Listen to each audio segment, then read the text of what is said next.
Miscellaneous minds, never explaining the minds. Devilish grin for my alias, aliens who respond. Peddling sin, thinking maybe when you get old you realize I'm not gonna fold or demise. I don't smoke crack, motherfucker, I sell it. NGQ, doing what I do. All white, looking nice. Okay, come through. I don't know if Ryan Garcia is taking the fight serious or not. What is going on, everybody? This is Miss Lane's Minds Podcast. I'm your co-host, Boomer Gata, the cat that heads your upset back. And to my left over here is the main man, Jesus Dinero, the man that makes the fat snacks. Together we form the dynamic duo that won't die. Deadly ideas, bros, and spicier content than your girls' only fans. What is going on, everybody? Before we get into tonight's topic, please make sure to like, comment, hate, subscribe, DM us about the bullshit. And with that, let's get right into it. So, Ryan Garcia clearly is taking the fight seriously. He took the fight seriously. Look, a lot of us thought that this man was coming in and wasn't really mentally prepared, us included, to be fair, and we want to own that right from the beginning because a lot of these channels won't do that. But listen, the man got the upset. He knocked down Devin Haney a total of 4 times. One of those was counted as a slip. So officially 3 knockdowns throughout the fight, and he ended up taking the majority decision over Devin Haney, handing Devin Haney his first loss. Now listen, I'll be the first to tell you, as we did in our previous video where we were giving our final prediction, we didn't think that Ryan Garcia was taking the fight as seriously, or maybe not even necessarily that. We believe that because of a lot of the things that he was clearly going through, we thought, hey, this man is not going to be mentally prepared. But, oh man, this man had a plan. In fact, if you want to believe what Henry Garcia, Ryan's father, said and take it as fact, they were actually doing a lot of this to fuck with everybody. Apparently, the beer that Ryan drank at the weigh-in was actually apple cider. Apparently, a lot of what was being put out there by Ryan was specifically to throw them off, specifically meant to make everybody believe, hey, this man's not mentally here. And because of that, everyone got thrown off, and they thought easy work, easy money. I'm not gonna lie though, random posts simping over Kylie Jenner. I'm not gonna lie, I don't know how that goes into the fight plan, but we'll say that was just extracurricular.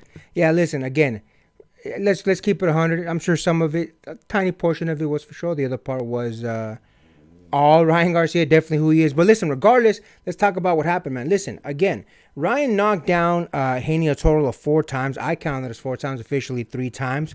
The hook was the winner for Ryan Garcia the whole time. And listen, it's no surprise. Ryan, had that hook in a lot of his other bigger fights. I'm a little surprised that Haney didn't see it coming a little bit more. But to be fair, I was actually talking to my man about this while we were watching the fight. He disguised it very well. Ryan would put his arm out there almost like he was just trying to keep him off, not even throw the punch, but then even while his arm was stiff and out there, he turned it into a hook real fast. And that was his secret weapon the whole night. It worked out great for him. I think that this has a lot of implications. I'll be honest with you, I'm a big fan of Bill Haney and everything he's been doing for Devin Haney. Unfortunately, they're going to have to suck up their words a little bit because they said a lot of big things and they just didn't work out for Haney tonight. But yeah, man, I'll be honest with you, big upset, big a lot of implications. Ryan's already said he's not gonna stay at 140. He says, look, my body, he's like, it's not that I didn't want to make the 140. He's like, my body physically can't do it anymore. He's like, if you look at all my recent fights, none of them have been at 140. And he basically said he's gonna move on up to 147. Or maybe he even mentioned fighting Fundora. Fundora's a champion at 154. So, yeah, man, it's gonna be interesting to see what's gonna happen. But yeah, what did you think about what happened, my man? Not since it was a very, very classic fight, but wasn't it? And I could be wrong. Wasn't it Chris Eubank Sr. who was going up against somebody that was also playing similar mind games? Something to the effect that they were heavily promoting to the fact that anytime that there was a press conference or anything like that, they were wearing headphones, that they said it was hypnotizing them and getting ready for the fight. Was it the Chris Eubanks fight? It was Chris Eubank Sr. You can also shades of Ali. I know Cliff that much. Yeah, there's a number of different fighters that have definitely played those mind games. But yeah, you're right about the Chris Eubank and the headphones. Yes, but yeah, that was a similar play that I was getting at where they were, and the I can't remember the fighter's name. You're gonna have to forgive me or something. But he basically came out and said like, yeah, that was all a trick. The headphones, yeah, that was just a toy. It was just a fake headphone that we were just playing. We fooled the world. We got him hook, line, and sinker. So the big question is, it was a masterful gambit. I'm not gonna lie. Yes, it was pretty smart that they played not just into social media and even press conferences, even with the GQ, where even Haney himself said, "I'm not really sure if Ryan Garcia has taken this fight any seriously." And to be honest, everything leading up to this fight led you to believe that. And again, I will admit it, I didn't think so. In fact, we said a while ago, I think it was for the 140 division, that we placed Ryan Garcia at the bottom. And I'm not going to lie, it's starting to make me consider that a little bit more. I will say the bottom three with Matias, Pitbull, and him, I'd say that bottom three is a bit of a shakeup. And to be honest, I'm not mad at that. I'm not mad that there is a shakeup for those three fighters. And this isn't to say that they're the absolute worst. Keep in mind, it's the big six, I guess, in the 140 division. And the fact that there is a three-man tie, granted, it's at the bottom, but still, the fact that there's a three-man tie in that division just spells out excitement for that division altogether. And to be honest, I'm really excited about that. The big question that I have on my mind is, we know in hindsight now that Ryan Garcia was the master of the mind games for this entire saga. My big question is, can he do it again? Was this all a fluke, or did Ryan Garcia basically chess master Devin Haney to his fullest extent? And the big question is, not only can he, the big question is, A, can he pull it off again? And B, what's the next fight for him? What do you personally think about that? Listen, man, I'll be honest with you. I don't know. You can only catch lightning once, right? You can only catch lightning in a bottle once. If this was his way of masterfully mind fucking Haney, the next person's not gonna fall for it. The next person's gonna be like, "You did this before. You told us what you did. I'm not gonna fall for it." With that being said, listen, I'll be honest with you. I don't know to what degree is next for Ryan. Again, he at the post-fight press conference, he made mention, I'm not gonna stick around 140. He already said it. I'm gonna go to 147. They specifically asked him, what do you want to fight next? And they said, look, we don't know. We'll go back to the drawing board and see what's up.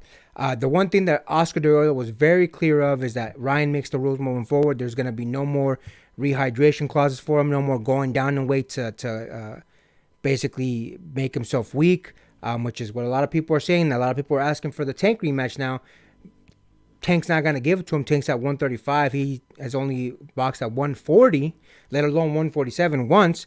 So the reality of making that fight, it's going to be extremely difficult. And Oscar addressed it directly. He said, if we do fight Tank again, it's going to be at a catch weight. And he specifically said it. It's going to be at 144, 145, somewhere in there, which would give Ryan a decent, I don't want to say an advantage, but it'd give him a decent edge. A decent edge, given that his power won't be gone. And I'll be honest with you, it's a valid argument to make now. When Ryan originally made that comment after his Tank fight, I'm like, look, fighters always give excuses after a loss. They say, I was hurt, I wasn't rehydrated, I was this, I was that, whatever.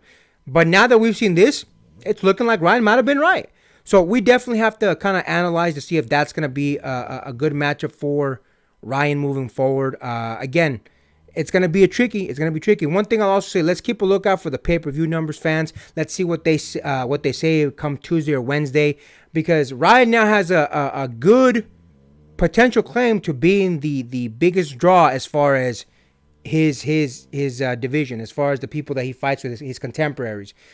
Because if he and Tank did 1.1 million, if this also does something of the like, similar numbers, Ryan has a better claim to him being a more of a draw than Tank, because before Ryan and Tank fight, Tank was doing 400,000. I think that was a high, 400,000, right around 300,000, 350.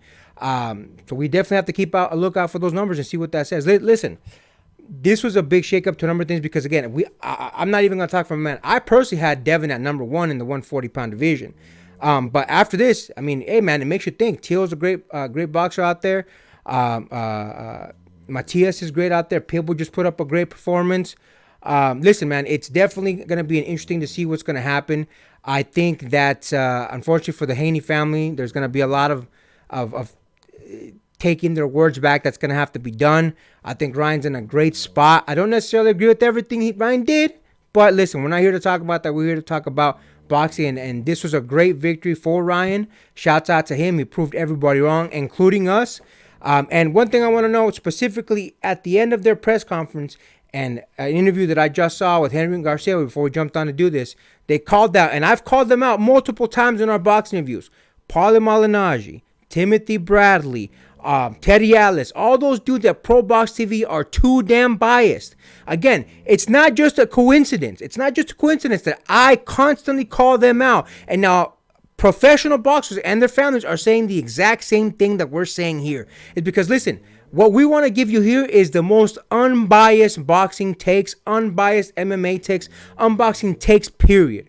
Again, we had Devin Haney winning, but listen, we'll tell you, we were wrong. It's that simple. That's all ProboxTV has to say. That's all Paulie Malignaggi has to say. That's all Teddy Atlas has to say. That's all Timothy Brad. They just have to say, hey, look, we were wrong, and we'll lay off. But they don't. They're too biased of a channel over there, and this is why, if you look at the comments that were being said after they did their post-fight coverage, everybody was roasting them because of that exact thing. You guys have to stop being so damn biased, admit that you're wrong, and give these fighters a fair shake. Doesn't matter what you believe.